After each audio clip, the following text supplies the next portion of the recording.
നമ്മുടെ ഹീറോൻ്റെ master edge വണ്ടിയാണ്. അതിൻ്റെ എൻജിൻ വർക്കിനായിട്ട് വന്നിട്ട് വണ്ടി അഴിച്ചിട്ടാണ്. അപ്പോൾ ഏകദേശം എനിക്ക് തോന്നുന്നു ഒരു 2-3 മാസത്തോളം ആയിട്ടുണ്ട്. അപ്പോൾ നമ്മൾ ലൊക്കേഷൻ ചേഞ്ച് ആയി കഴിഞ്ഞപ്പോൾ സ്വാഭാവികമായിട്ട് നമുക്ക് വർക്ക്ഷോപ്പിനകത്ത് വെക്കാൻ സ്ഥലമില്ല. ഐറ്റം പുറത്താണ് വെച്ചേക്കണേ. പല പ്രാവശ്യം നമ്മൾ പറഞ്ഞാണ് വണ്ടി അത് എന്തെങ്കിലും ക്ലിയർ ചെയ്ത് കൊണ്ടുപോകുന്നുള്ളത്. അപ്പോൾ നമുക്ക് വേറെ ഓപ്ഷനില്ല, പുറത്താണ് ഇരിക്കണേ. മഴയാണ്, നനയണുണ്ട്. അപ്പോൾ അതുമായി ബന്ധപ്പെട്ട് വരുന്ന നഷ്ടങ്ങൾ ഇപ്പോൾ നമ്മളെ കേസ് പറഞ്ഞിട്ട് കാര്യമൊന്നുമില്ല. വണ്ടി ഇരിക്കും തോറും സംഭവം കംപ്ലൈൻറ്റ്, നമുക്ക് അകത്ത് വെക്കാനുള്ള സ്പേസ് ഇല്ല. അപ്പോൾ അതുകൊണ്ടാണ് നമ്മൾ പല പ്രാവശ്യം ഇൻഫോം ചെയ്യണേ വണ്ടി വന്ന് എടുത്ത് കൊണ്ടുപോകാനായിട്ടുള്ള രീതിയിൽ കേട്ടോ. അപ്പോൾ പരമാവധി ആ വർക്ക് കംപ്ലീറ്റ് ചെയ്ത് കൊണ്ടുപോകാൻ പറ്റും അങ്ങനെ ചെയ്യാം. അതല്ലെങ്കിൽ ഈ രീതിയിൽ കൊണ്ടുപോകണമെങ്കിൽ ഈ രീതിയിൽ കൊണ്ടുപോകാം. എങ്ങനെ വേണമെങ്കിലും നമുക്കത് ഇവിടെ നിന്ന് ഒഴിവാക്കുകയാണെങ്കിലെല്ലാം മെച്ചം എന്ന് വെച്ചാൽ നിങ്ങൾക്ക് വണ്ടി നശിച്ചു പോവില്ല.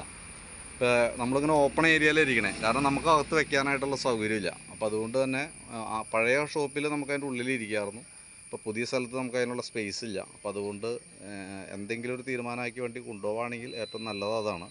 ഇനി അതല്ലെങ്കിൽ വണ്ടി ഇരുന്ന് കേടുപാട് വന്നു കഴിഞ്ഞാൽ സ്വാഭാവികമായിട്ടും നമ്മളെ കുറ്റം പറഞ്ഞിട്ട് കാര്യമില്ല. കാരണം നമ്മുടെ ഭാഗത്തുള്ള ഫോൾട്ടല്ല. പരമാവധി ഞാൻ പറഞ്ഞാണ് വണ്ടി അഴിക്കണ്ട, അഴിച്ചാൽ ചൊവ്വാവാത്ത വണ്ടിയാണ്, പണിതാലും ചൊവ്വാവാത്ത വണ്ടിയാണ് മാസ്റ്റർ എഡ്ജ് എന്നുള്ളത്. അപ്പോൾ നിർബന്ധിച്ചത് കൊണ്ടാണ് നമ്മൾ അഴിച്ചേക്കണത്. അതിൻ്റെ സ്പെയറാണെങ്കിൽ നമ്മൾ ഓൾറെഡി ഇവിടെ എടുത്തു വെച്ചേക്കാണ്. നമ്മുടെ കയ്യിൽ നിന്ന് പൈസ മുടക്കി പാർട്സാണ് എടുത്ത് വെച്ചേക്കാം. 14,000 രൂപ വിലയുള്ള ക്രാങ്ക് ഷാഫ്റ്റാണ് മെയിനായിട്ട് സാധനം എടുത്ത് വെച്ചേക്കണത്. അപ്പോൾ നമ്മൾ വാക്ക് വിശ്വസിച്ചിട്ടൊക്കെ ചെയ്തേക്കണ കേസാണ്. അപ്പോൾ അതുകൊണ്ട് തന്നെ ഈ പറഞ്ഞ രീതിയുടെ വർക്ക് കംപ്ലീറ്റ് ചെയ്യുകയാണെങ്കിൽ നമുക്കതൊരു ഗുണമാണ്. കാരണം ഞാൻ ആ പാർട്സ് അല്ലെങ്കിൽ വേറൊരാൾക്ക് കൊടുക്കാൻ പറ്റില്ല. കാരണം എന്ന് വെച്ചാൽ വേറെ ഒന്നും കൊണ്ടല്ല, മാസ്റ്ററിൻ്റെ വർക്ക് നമ്മൾ പൊതുവേ എടുക്കാറില്ല. നിർബന്ധിച്ചുകൊണ്ടാണ് നമ്മളത് ചെയ്തത്.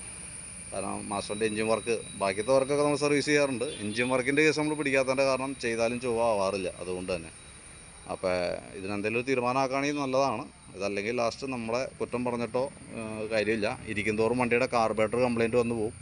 2,700 രൂപ 3,000 രൂപ അടുത്ത് കാർബറേറ്റർ അസംബ്ലി വിലയുണ്ട്. ബാറ്ററി പോവും, എല്ലാ കേബിളുകളും ടൈറ്റ് വരും. ഇതൊക്കെ നിങ്ങൾക്ക് അഡീഷണലായിട്ട് പിന്നീട് വരുന്ന ചിലവുകളാണ് കേട്ടോ. ഇതൊക്കെ അറിഞ്ഞിരിക്കുക. ഞാനിപ്പോൾ വീണ്ടും ഡീറ്റെയിൽസ് തന്നതിൻ്റെ കാരണം എന്ന് വെച്ചാൽ ഇതാണ് നമ്മളുടെ അവസ്ഥ എന്ന് അറിയിക്കാൻ വേണ്ടിയിട്ടാണ്. അപ്പോൾ അതും കൂടി കണ്ടിട്ട് വേണം തീരുമാനിക്കാനായിട്ട്. അപ്പോൾ എങ്ങനെ വേണമെങ്കിലും എങ്ങനെയായാലും കുഴപ്പമില്ല, അത് നമുക്ക് അവിടെ നിന്ന് ക്ലിയർ ചെയ്ത് തന്നാൽ മതി. ഓക്കെ.